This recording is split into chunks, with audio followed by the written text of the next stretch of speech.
진을 칠하네. 어떤 마음이었을까 그녀의 두 눈에 눈물이 흐르고 흘러.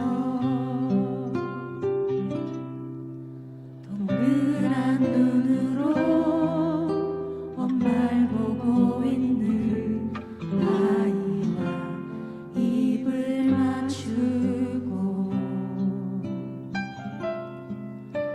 상자를 덮고 강가에 띄우며 간절히 기도했겠지. 정처 없이 강물에 흔들흔들 흘러내려가는 그 상자를 보며 눈을 감아도 보이는 아이와 눈을 맞추며 주저앉아 눈물을 흘렸겠지. 너의 삶의 창조인 너의 장부모이신 하나님 그 손에 너의 삶을 맡긴다.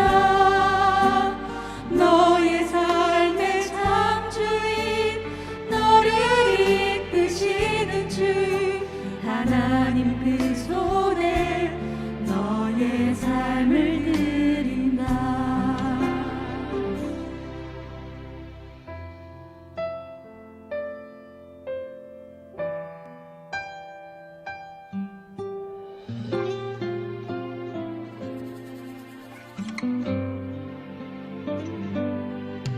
어떤 마음이었을까 그녀의 두 눈에 눈물이 흐르고 흘러.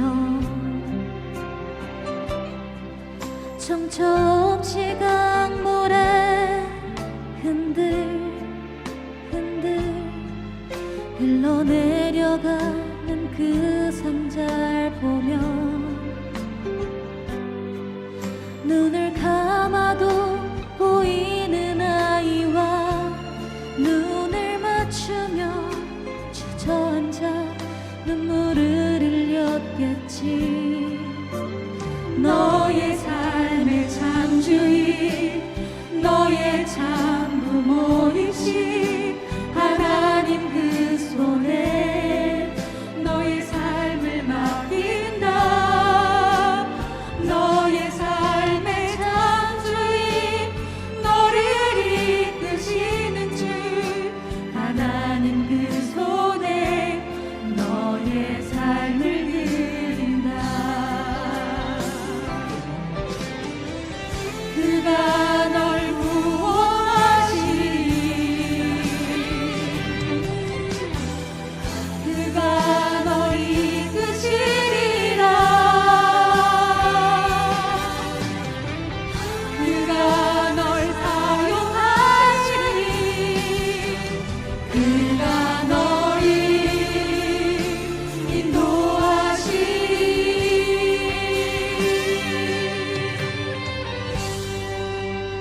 너의 삶의 창조인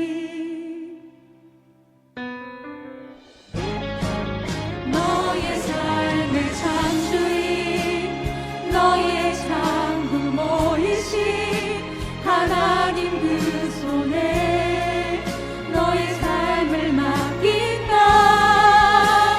너의 삶의 창조인 너를 이끄시는 주 하나님 그 손에 너의 삶을 드린다. 너의 삶의 창조인 너의 장부모이신 하나님 그 손에 너의 삶을 맡긴다. 너의 삶의 창조인 너를 이끄시는 주 하나님 그 손에 너의 삶을 드린다.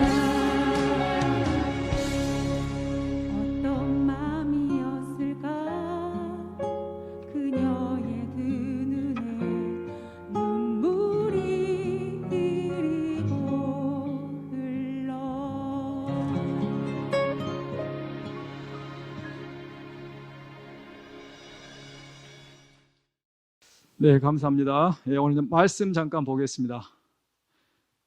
출애굽기 2장 1절에서 10절입니다.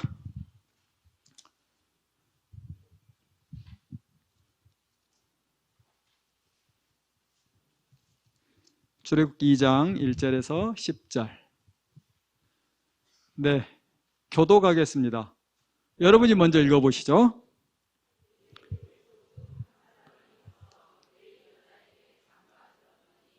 그 여자가 임신하여 아들을 낳으니 그가 잘생긴 것을 보고 3달 동안 그를 숨겼으나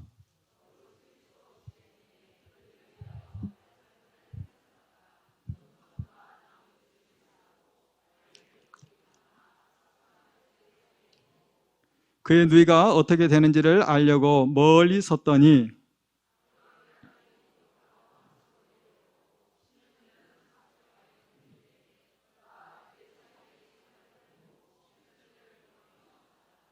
열고 그 아기를 보니 아기가 우는지라 그가 그를 불쌍히 여겨 이르되 이는 히브리 사람의 아기로다.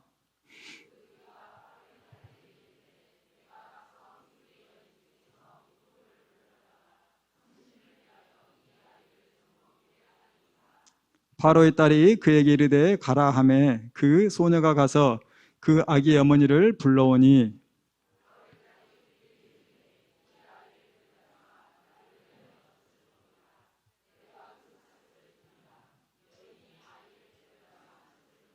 네, 10절 함께 읽겠습니다.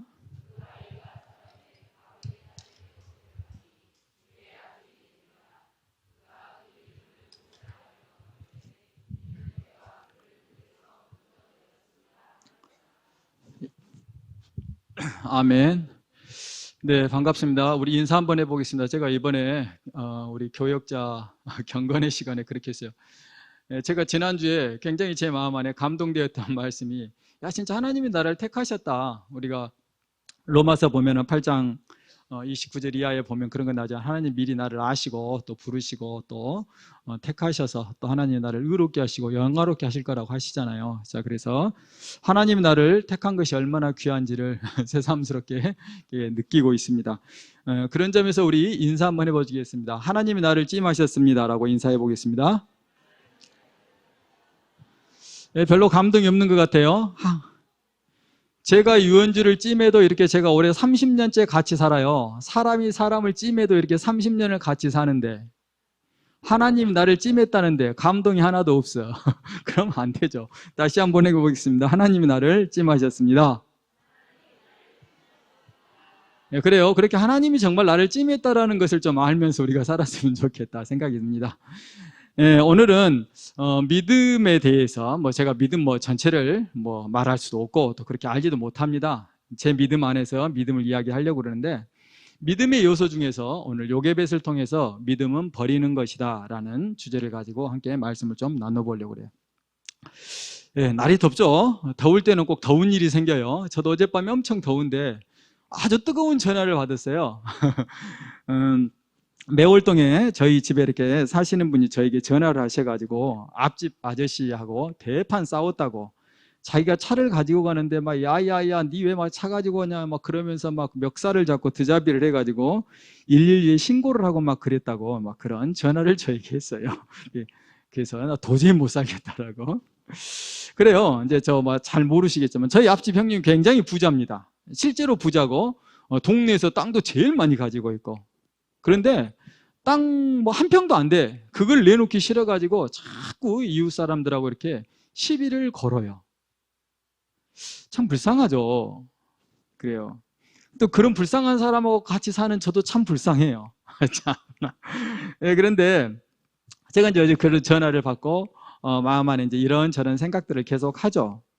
그러면서 이제 하나의 옛날 이야기 다 아는 이야기일 겁니다. 아마 들어보셨을 거예요. 온숭이를 잡는 통 이야기 들어보셨을 겁니다. 그래 온숭이를 이렇게 사냥하는 사람들은 온숭이를 잡을 때 그냥 아주 쉽게 잡는답니다. 이렇게 바구니를 이렇게 만들어요. 바구니를. 그리고 바구니를 나무에다 딱 고정을 해요. 상상이 되시죠? 막 들을 때는 그냥 막 들으면 안 돼요. 상상하면서 들어야 돼요. 막 정글에 지금 막 온숭이가 뛰어다니고 있어야 되고 머릿속에서는. 그리고 막 지금 그런 나무 그런 바구니들이 막 지금 돌아다니는 거예요. 막 그 까만 그 흑인들이 막 지금 그거 나무에다 매달고 있어요. 그런데 이제 그 바구니의 특징은 뭐냐면 온숭이 손이 겨우 들어갈 만한 구멍의 크기가 그래요. 그리고 이제 그 안에 먹을 것들을 이렇게 잘 자란 것들도 넣어놓고 좀 큰 것도 이렇게 넣어놓습니다. 그 온숭이가 이제 냄새를 맡고 막 가요. 가가지고 이제 막 돌아다니겠죠. 그리고 이제 신기하니까, 그리고 이제 이들에게는 아직 낯선 거니까 막 이렇게 막 여러 번 두리번 하다가 결국은 냄새 유혹에 빠져가지고 이렇게 손을 넣어봅니다. 그래서 잘 자란 것 몇 개 집어 먹어 봅니다. 그리고 나서는 이제 어떻게 하겠어요? 이제 큰 것 이제 집어야겠죠. 큰 거 집었습니다. 이제 큰 걸 집은데 손이 안 나와요. 참 큰일이네. 이제 손이 안 나오니까 두려울 거 아닙니까, 온숭이도. 그러니까 이제 막 두려우니까 막 이제 그 바구니를 막 어떻게 막 잡아 당기는 거죠. 그러면 이제 시끄럽겠죠. 그러면 이제 사람들이 압니다. 지금 틀림없이 온숭이가 잡혔구나. 그래서 가서 보면은 온숭이가 그 손을 통 안에 넣고 거기에 있는 바나나 같은 것을 집었는데 그걸 놓으면은 손이 빠지는데 그걸 놓지를 못하는 거예요. 그래서 온숭이가 이렇게 잡혀가지고 사람들의 식량이 된다고 합니다. 그래요. 우리가 이렇게 살면서 온숭이 이야기니까 그런 멍청한 온숭이 이렇게 하겠죠. 근데 우리는 과연 온숭이보다도 똑똑한가? 오늘 말씀 통해서 한번 이렇게 보려고 합니다. 그래요. 이제 뭐 우리 교회 성도님들은 안 그러겠지만 특별히 이제 오늘 우리 학생회가 이렇게 많이 참여를 했으니까 우리 부모님들 중에서는 그러지 않겠지만 신앙을 가진 부모님들도 제가 이렇게 그동안 이렇게 많은 부모님들을 만나보니까 두 부류의 신앙의 부모가 있어요. 한 부류는 뭐냐면은 신앙을 열심히 하는데 아직 세상을 온전히 놓지 못하고 계시는 분들이 있습니다. 근데 이분들은 평상시에 보면 100% 신앙인이에요. 완전히 신앙인이고 신실합니다. 그런데 결정적일 때는 그러지 못해요. 무서운 것은 평상시의 신앙이 결정적일 때 신앙이 아닌 불신앙을 선택하고도 그것이 불신앙인지를 몰라요. 왜? 내가 평상시에 신실했던 그것으로 말입니다. 이제 어떤 분들은 그냥 세상을 잔뜩 움켜쥐고 살죠. 그리고 거기에다 신앙을 그냥 덤으로 가지고 사는 이들이 있습니다. 뭐 그들은 그냥 교회 생활이 무엇인지 잘 모르겠어요. 그분들에게. 어쨌든 그렇게 사는 분들도 많이 있더라고요. 우리 열린교회 중고등부 학생들은 또 어떤지 모르겠어. 저도 참 마음이 아파요. 우리 친구들만 보면은 이 광천동이 빨리 재개발이 되어가지고 여기 막 아파트들이 많이 있어가지고 우리 아이들이 다 여기 살면 평상시에도 한 번씩 오라가고 그러면 참 좋을 텐데 국회의원만 전국구가 있는 게 아니라 열린교회 학생들이 전국구예요. 광주 천역에 살아요. 저기 오늘 장하영이라고 하는데 하영이는 저기 남구에 살고 누구는 저 북구에 살고 아직 한 번 오라고 하면 너무 미안한 거예요. 물론 요즘 코로나 때문에 잘 모이지도 못하지만 그래서 참 모이기도 참 어렵고 이제 그러다 보니까 우리 친구들이 주일에 한 번 와가지고 그것도 예배라는 환경에서 잠깐 와가지고 6년을 다녀도 서로 다른 친구들이나 다른 형이나 동생하고 말해볼 기회가 별로 없어요. 수련회라도 있으면 그나마 먹지라도 그날은 막 그때 수련회 때는 막 가서 부등키고 막 부대끼고 그러는데 작년에도 수련회도 없고 올해도 수련회도 없고 그래가지고 그럴 기회조차도 지금 없이 지내요. 그러면서 또 그런다고 해서 우리 친구들은 또 버려야 할 것이 없냐? 그렇지는 않겠죠. 우리 친구들도 이미 세상에서 이렇게 살다 보니까 이 아이들도 세상의 교육 속에서 살잖아요. 그리고 세상의 문화에 잔뜩 우리 친구들이 이렇게 젖어 삽니다. 그러니까 우리 친구들 안에도 그런 세상이라는 것들이 굉장히 많이 들어와 있어요. 그리고 또 이 아이들도 우리 친구들도 신앙생활을 한단 말입니다. 그러다 보니까 이게 분별이 안 되는 거예요. 그냥 원래 이렇게 신앙생활은 이렇게 하는 줄 아는 거예요. 세상에 발 담그고 또 이렇게 교회 다니고 그러면서 이렇게 신앙생활 하는가 보다 이렇게 신앙생활하는 친구들이 엄청 많아요. 그게 이제 제 두려움이고 우리 선생님들의 두려움입니다.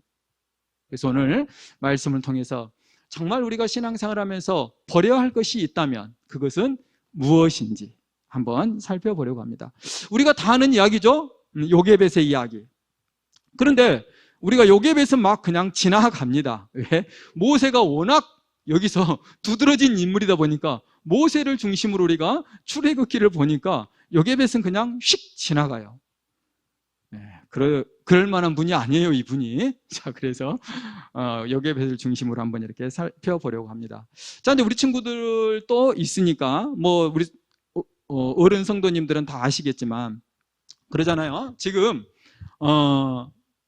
바로가 여기서 보면은 1장에서 그럽니다. 요셉을 알지 못한 그 왕이라고 그럽니다. 요셉을 알지 못한 왕이라는 건 뭐냐면은 요셉이 총리가 되었을 때 애굽 사람은 우리가 생각한 것처럼 막 거기가 아프리카니까 흑인 막 왕이겠다 이렇게 생각하면 안 됩니다. 그때는 그 애굽을 지배하고 있었던 지배계층이 뭐냐면 셈족이었습니다. 그러니까 셈족이라는 건 뭐냐면은 요즘 말로 하면은 이란, 이라크, 그 팔레스타인, 중동 지방 사람들을 말해요, 그냥. 그래서 그냥 그 자기들이 보기에 자기들하고 같은 민족이었어요. 그렇기 때문에 요셉을 이렇게 국무총리 삼을 수 있었습니다. 그게 이제 기원전 1860년대쯤 됐을 때 이제 그랬습니다. 근데 이제 요셉이 알지 못한 총리라는 것은, 그 왕이라는 것은 이제 그 셈족의 그 왕조가 무너진 거예요. 그래서 누가 이제 그 본토 애굽 사람들이 지금 애굽을 지배하게 된 시대를 말하는 것입니다. 지금 요셉이 총리했을 때에서부터 한 250년쯤 세월이 흘렀어요. 이해되시겠죠? 근데 그러다 보니까 이들은 요셉을 알지 못해요. 여기서 알지 못한다는 것은 역사적인 자료, 사실을 모른다라는 그런 의미가 아니겠죠? 그의 영향력을 이제 무시하게 된 거죠.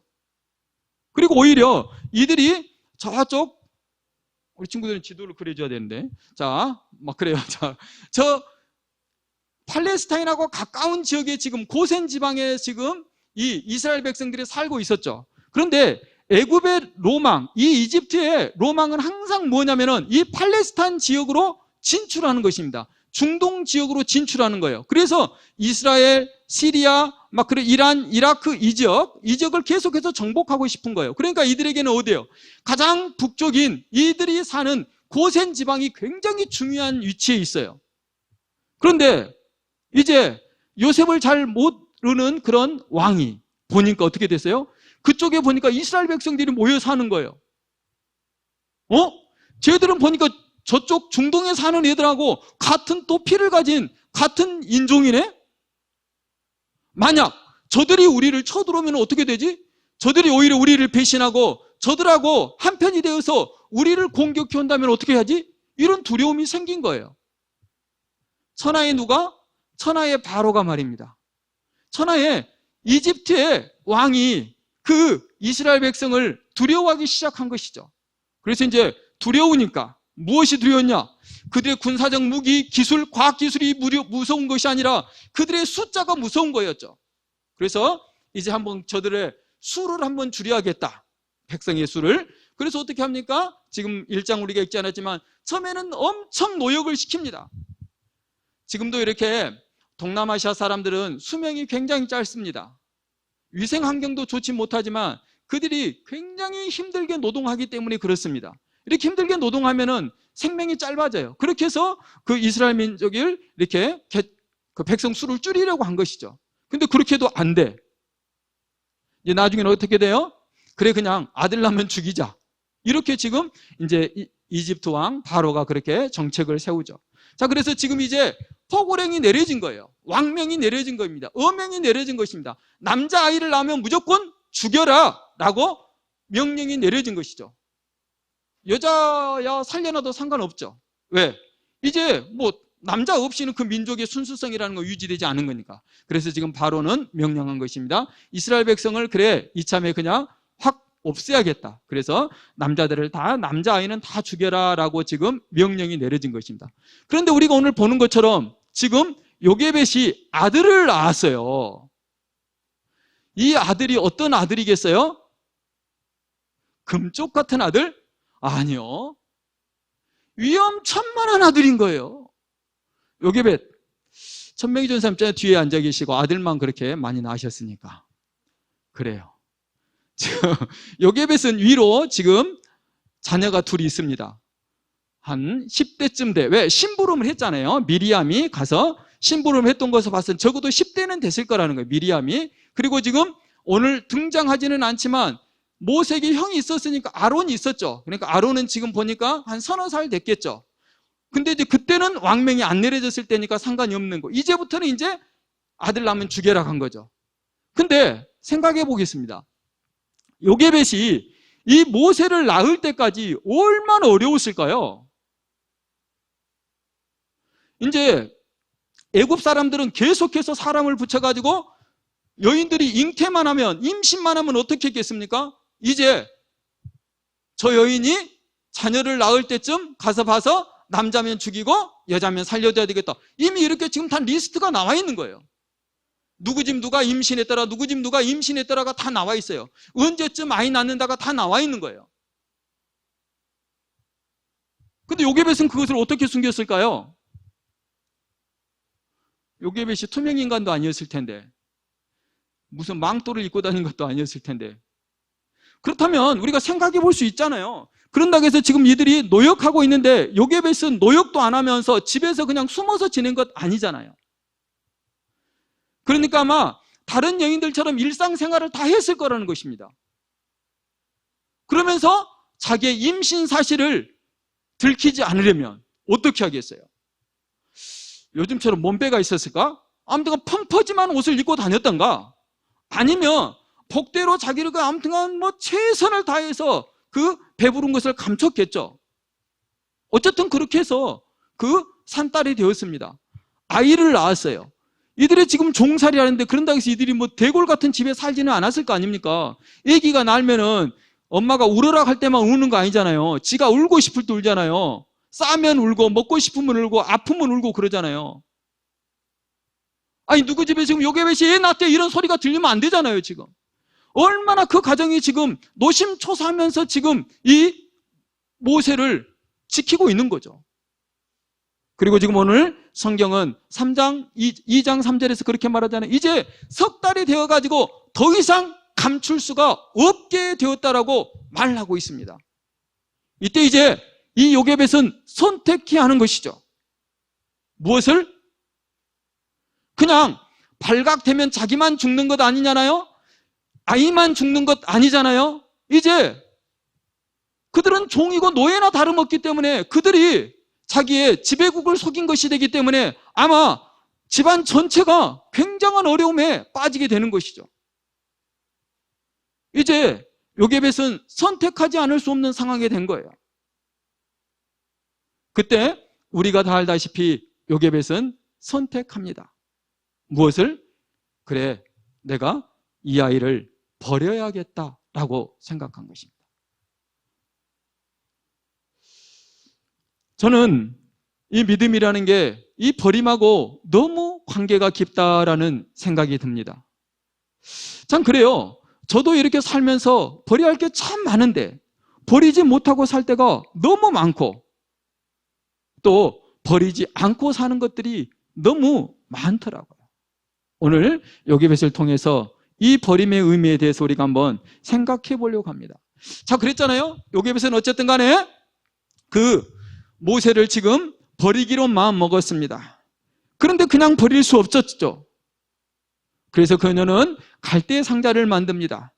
그리고 최선을 다해서 물이 새지 않도록 역청을 바릅니다. 그리고 나무진을 바릅니다. 아마 자기가 생각하기에 최선의 그 방어가 될 수 있도록 그런 갈대 상자를 짓지 않았겠습니까? 그리고 모세를 그 갈대 상자에 넣습니다. 뭐 하룻밤 사이에 만들지는 못했을 것이고, 그것을 만든 과정 중에 이 요게벳의 마음들이 느껴지지 않겠습니까? 차라리 내가 죽고 말지. 아니, 왜? 도망갈 수도 없고, 이건 뭐야?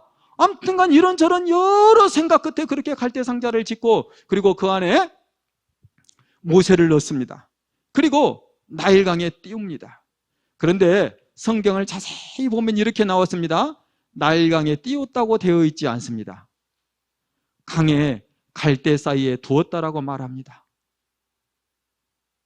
이 요게벳은 그냥 그런 상황에서 더 이상 자기에게는 방법이 없고 자기에게는 더 이상 선택이 없는 그런 상황이었지만 거기에서 그냥 절망하고 모든 것을 포기하는 것이 아니라 그래도 그 자리에서 최선을 다해서 자기가 할 수 있는 일, 그 갈대 상자를 만들고 역청을 바르고 나무진을 바르고 그것을 가장 조심스러운 자리 갈대 사이에 갖다 두더라는 것입니다.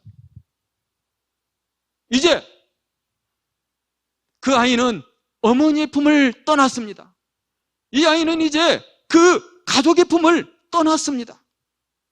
이제 가족은 이 아이를 위해서 지금 당장 해줄 것이 아무것도 없습니다. 그런데 요게벳은 그렇게 또 많은 게 아니었습니다. 딸 미리암을 부릅니다. 미리암, 하나님은 말이야 엄마 마음을 다 아실 거야. 자녀를 너만 해도 네 동생을 이렇게 내어놓는 마음 하나님이 다 아시지 않겠니? 엄마 마음에 이 찢어지는 마음을 하나님이 다 아시지 않겠니? 하나님은 우리 민족을 이곳 애굽에 보내셨을 때는 이곳의 소리를 종살이하라 보내시지는 않았을 텐데 이렇게 끝은 아닐 것 같아. 미리암, 네 동생이 어떻게 되는지 끝까지 한번 지켜봤으면 좋겠다 하고 미리암에게 심부름을 시키는 것이죠. 그래서 우리가 다 알다시피 미리암은 그 갈대 상자를 주목하는 것이죠. 그때 바로의 딸 공주가 그 나일강에서 목욕을 하다가 우리가 다 아는 것처럼 이 갈대 상자를 발견하게 되는 것이죠. 어떻게 발견했을까? 눈이 좋아서 발견했을까? 그러죠. 하나님이 그 공주의 눈에 띄게 한 것이죠. 어쩌면 그때쯤 막 모세가 울었을지 모르겠습니다. 어쨌든 바로의 공주가 그 갈대 상자를 발견하고 그 아이 모세를 건져내는 것이죠. 그리고 우리가 이제 아는 것처럼 미리암을 통해서 유모를 구해오죠. 누구? 모세의 친엄마 요게벳. 이제 그녀는 노역에서 면제되어 오히려 자기 아들을 그 바로의 궁에서 키울 수 있는 그런 자리로 가는 것입니다. 이제 한번 우리가 이 말씀들을 좀 생각해 보려고 합니다. 도대체 믿음이 무엇일까?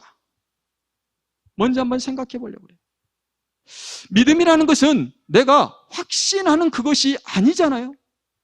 오늘 요게벳은 하나님의 음성을 들은 것이 아닙니다.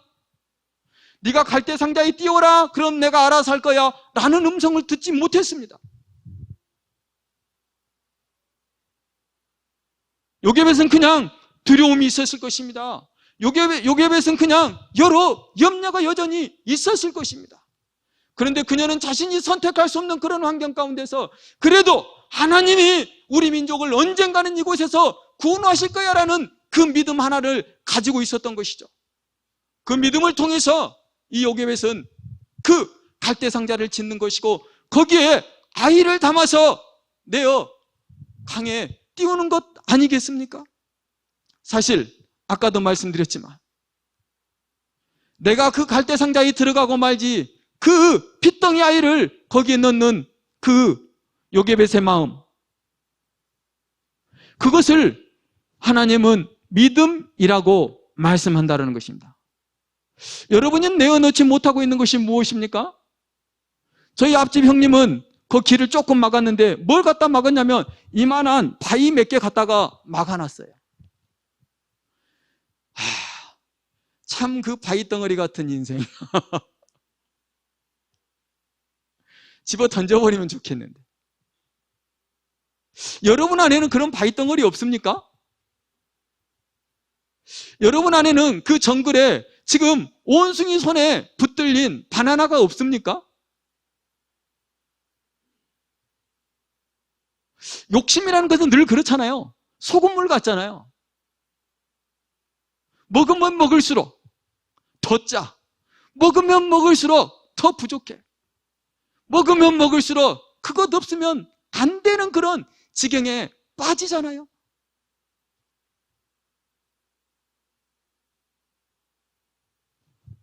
만약 우리가 이렇게 신앙생활을 하면서 내 삶 가운데 왜 이렇게 믿음의 진전이 없지? 왜 나는 이렇게 믿음의 진보가 없지? 내 삶 가운데서는 왜 이런 크고 작은 다툼이 내 안에뿐만 아니라 관계 안에서 계속해서 일어나는 거지? 왜 내 신앙의 삶 가운데서는 왜 이런 변화가 없는 것이지? 왜 내 삶 가운데서는 하나님은 그리스도인의 삶은 향기 나는 삶이라고 하는데 오히려 향기 대신 악취가 나는 거지? 그런 질문들을 한 번씩 해보면서 사시죠? 어쩌면 그 이유가 우리가 버려야 할 것들을 버리지 못하고 움켜쥐고 있어서일 수 있는 것입니다. 오늘 저는 여러분이 내가 지금 움켜쥐고 있는 것은 도대체 무엇인지, 내가 그 움켜쥐고 있는 것을 왜 놔야 되는지를 한번 보려고 하는 것입니다. 물론 아까도 말씀드렸던 것처럼 저도 참 무엇인가를 버리고 내려놓는 게 힘듭니다. 버리려고 하면은 그때는 왜 그것이 그렇게 더 아까운지 모르겠어. 더 귀해 보여, 더 커 보여. 아니, 이번만 한번 내가 이것 먹고, 이번만 한번 내가 이것 취하고, 이번만 한 번만이라고 말하며 그것을 놓는 것을 얼마나 많이 포기하고 거절해버린지 모릅니다. 그런데 오늘 요게벳은 내어놓았습니다. 무엇을요? 자기 자신을, 아니 자기 자신보다 더 귀한 그 빚덩이 아이를 갈대 상자에 담아 하나님 앞에 내어놓더라는 것입니다. 우리 신앙생활하면서 너무 똑똑하게 신앙생활하려고 하면 안 될 것 같아. 저는 요게벳을 보면서 그런 생각이 들어요. 정말 그 마음 안에 그냥 하나님에 대한 기도가 있고 하나님에 대한 소망은 있었지만 그 아이를 향한 하나님의 어떤 약속도 없었음에도 불구하고 그 아들을 갈대 상자에 내어놓을 수 있는 것, 그것이 오늘 요게벳의 위대함 아닐까? 그 요게벳을 히브리서까지 하나님이 기록해 놓으신 이유가 아닐까? 요게벳은 믿음으로 바로를 두려워하지 않고 아들을 숨겼다라고 히브리서 기자가 기록하고 있더라고요. 사랑하는 우리 오늘 학부모님들도 많이 참여했는데 부모님한테 제가 학생부를 담당하고 학생회를 담당하고 있는 목회자로서 여쭙니다. 혹시 자녀들의 무엇을 아직 버리지 못한 것 있습니까? 저는 그래요. 예배를 생각하면서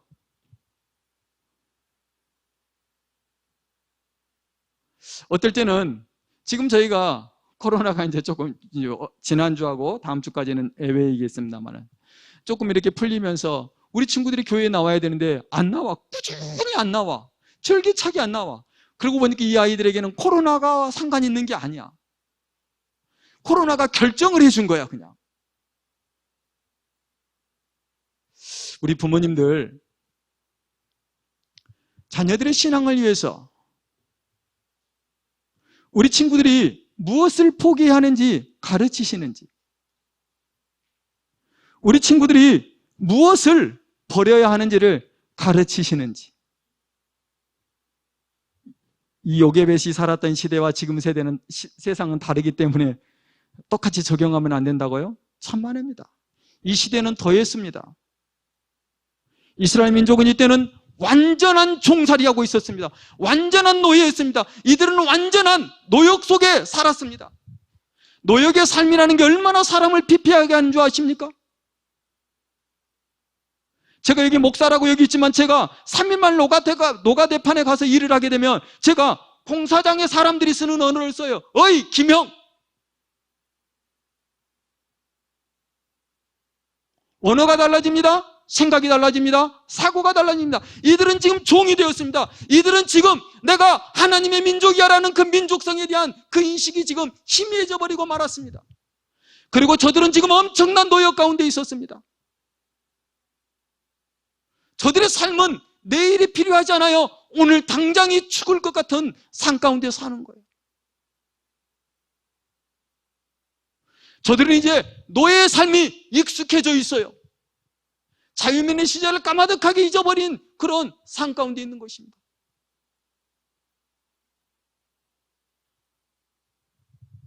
이런 상황에서 하나님에 대한 믿음을 깬다라는 것은 요즘 시대보다 제가 보기에는 더하면 더했지 덜하지 않았다라는 것입니다.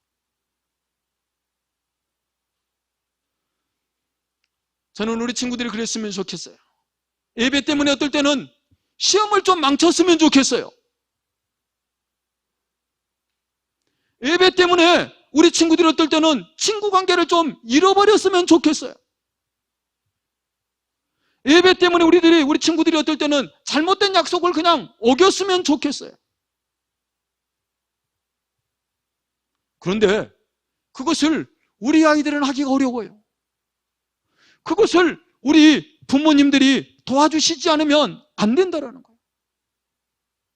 우리 친구들이 어려서부터 하나님 때문에, 신앙 때문에, 믿음 때문에 내가 무엇을 버려야 하는지를 우리 친구들이 알게 된다면, 오늘 요괴벳이 갈대상자의 그 핏덩이 아이를 그냥 강물에 뛰어 보냈을 때 자기는 그것이 죽음의 길일지도 모른다고 생각했지만 그 길이야말로 하나님의 품에 자기 아이를 맡기는 가장 위대한 용기였고 가장 위대한 사랑이었고 가장 위대한 지혜였지 않았습니까? 저는 우리 부모님들이 그런 용기와 그런 지혜와 그런 사랑을 한번 우리 자녀들을 향해서 가졌으면 좋겠어요. 우리 아이들을 모세처럼 한번 키워봤으면 좋겠어요. 평범한 김준우, 그냥 교회 다니는 아이가 아니라 모세 같은 김준우가 되도록 한번 키워봤으면 좋겠어요. 그러려면 내가 내 아이 때문에 무엇인가를 포기하고 이 아이가 하나님 때문에 무엇인가를 버려보는 삶을 살지 않으면 어떻게 그것이 가능하겠습니까? 어른이 돼서요,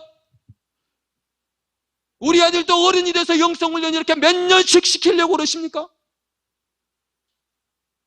이 아이들이 어려서 하나님 만나면 이렇게 살지 않을 텐데, 이 아이들이 어려서 하나님을 알게 되면 정말 다른 삶을 살 수 있을 텐데, 더 많은 사람들에게 하나님을 끼치며 그들에게 하나님을 전해줄 수 있는 복된 그런 삶을 살 수 있을 텐데, 우리가 버려야 할 것, 그것을 버리지 못한 채, 우리 아이들이 버려야 할 것을 무엇인지를 가르치지 못한 채,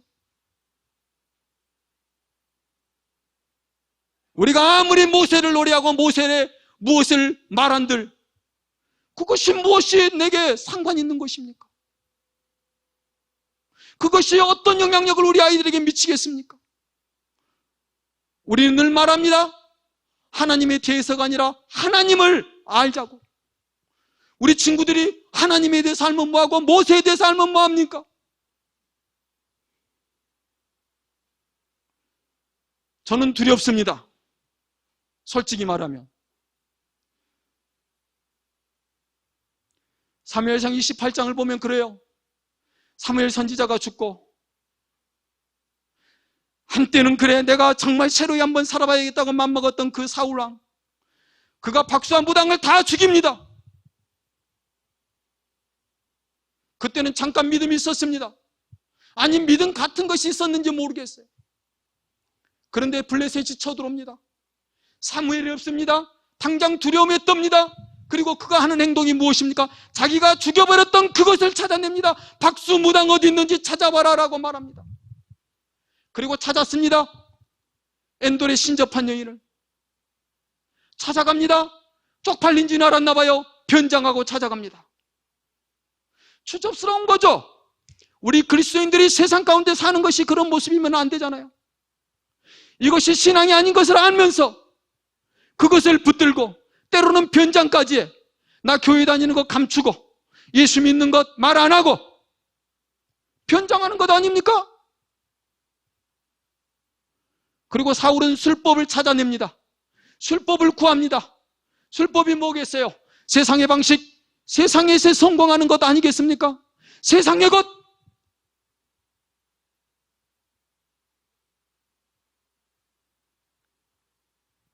저는 우리 친구들이 온숭이처럼 살지 않았으면 좋겠어요. 손에 움켜진 그것이 하나님이 원하시는 것이 아니라면 그것 얼른 내려놓고 정말 내가 붙들어야 할 것이 무엇인지를 아는 우리 친구들이 됐으면 좋겠어요. 그러려면 내가 움켜쥐고 있는 그것을 발견해야 되지 않겠습니까?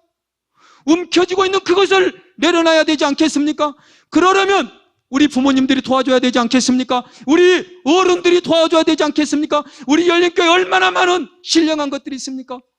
이 신령한 것들을 다 모아서 우리 아이들을 신령한 자리로 이끌어가야 되지 않겠습니까? 우리 어른들은 이렇게 열심히 신앙생활하는데 우리 아이들은 우리와 상관없이, 아니 다른 교회 다니는 아이들하고 하나도 다르지 않으면 이거 우리가 뭔가 잘못하고 있는 거잖아요. 저는 책임지기 싫어서 그런 말 많이 합니다. 우리 부모님들한테. 교회는 우리 친구들의 신앙 책임질 수 없다고. 전 책임 못 집니다. 일주일에 한 번 만나서 열심히 막 소리 꽥꽥 지른다고 해서 이 아이들이 신앙이 달라질 것 같으면 제가 매일 소리를 지르며 따라다니겠어요? 계란장수처럼. 아니잖아요.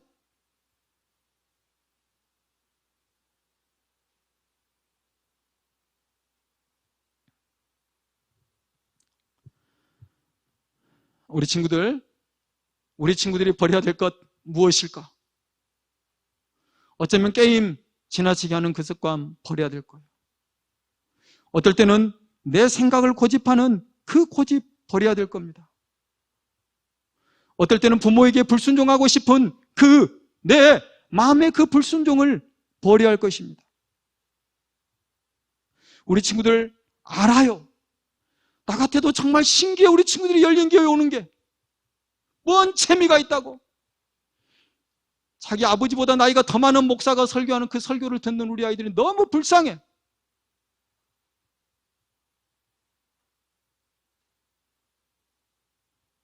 같이 놀고 아이스크림 사 먹고 막 몹도 먹고 그러는 그런 우리 친구들하고 친구처럼 지내는 목회자이면 얼마나 좋을까 그 생각해요.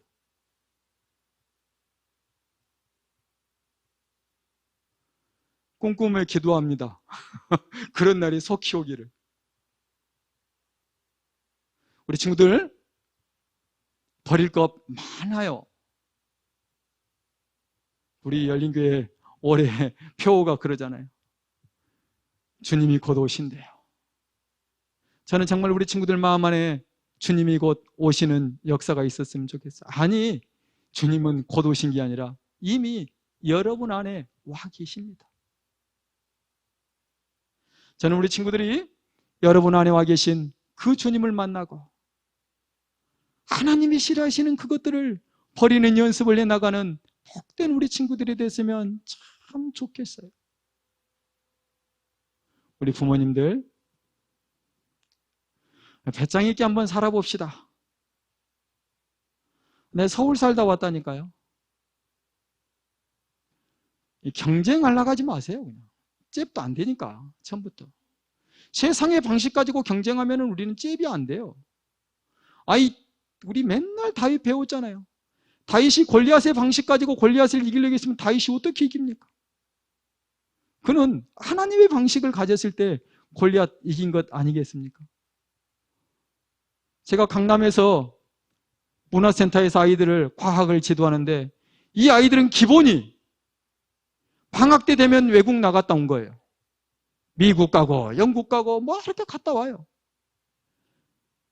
6살, 7살짜리가 아무튼간 애국어 2개 정도는 해요. 엄마가 주재원이고 아빠가 주재원이고 그래요.